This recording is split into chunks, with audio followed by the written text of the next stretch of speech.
শুভ সকাল বন্ধুরা। আজকে ছিল শনিবার। আমাদের গ্রামে বন্যা এসেছে প্রায় 3-4 দিন হয়ে গেল। তো আমি বেরিয়েছি আমার বাপের বাড়ি, এইটুকুই গাড়িটা নিয়ে আসতে পেরেছি, তারপর হাঁটা দিয়েছি। তো দেখতে পাচ্ছ যেদিকে তাকাচ্ছি সেদিকেই জল আর জল। আমাদের চেনা রাস্তা বলেই আমরা হেঁটে যেতে পারছি, অচেনা মানুষ হলে কোনটা মাঠ কোনটা রাস্তা বুঝতে পারবে না। তো দেখতেই পাচ্ছ কত জল, সব ধান ডুবে গেছে।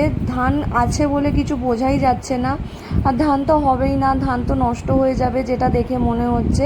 আমি প্রায় বাড়ির কাছে চলেই এসেছিলাম, চারিদিকে অনেক জল। এদিকটা যেহেতু নিচু এলাকা সেহেতু জলটা একটু স্থায়ী হয়ে থাকে। এখানকার মানুষের অনেক অসুবিধা হয় বাড়ি থেকে বেরোতে, খাবার দাবার বাজার দোকান করতে। তো দেখতে পাচ্ছ আমার বাড়ির সামনেটা অনেকটা ভেঙে গিয়েছিল, মায়ের সাথে দেখা করতে পারিনি, মা ওপারেই দাঁড়িয়েছিল। তো আসার সময় বাপি একটু বেরিয়ে এসেছিল, এসে আমাদের খানিকটা এগিয়ে দিল। তো চলো, এই পরিস্থিতি এখানকার। ভালো থেকো, সুস্থ থেকো, সবাই সাবধান।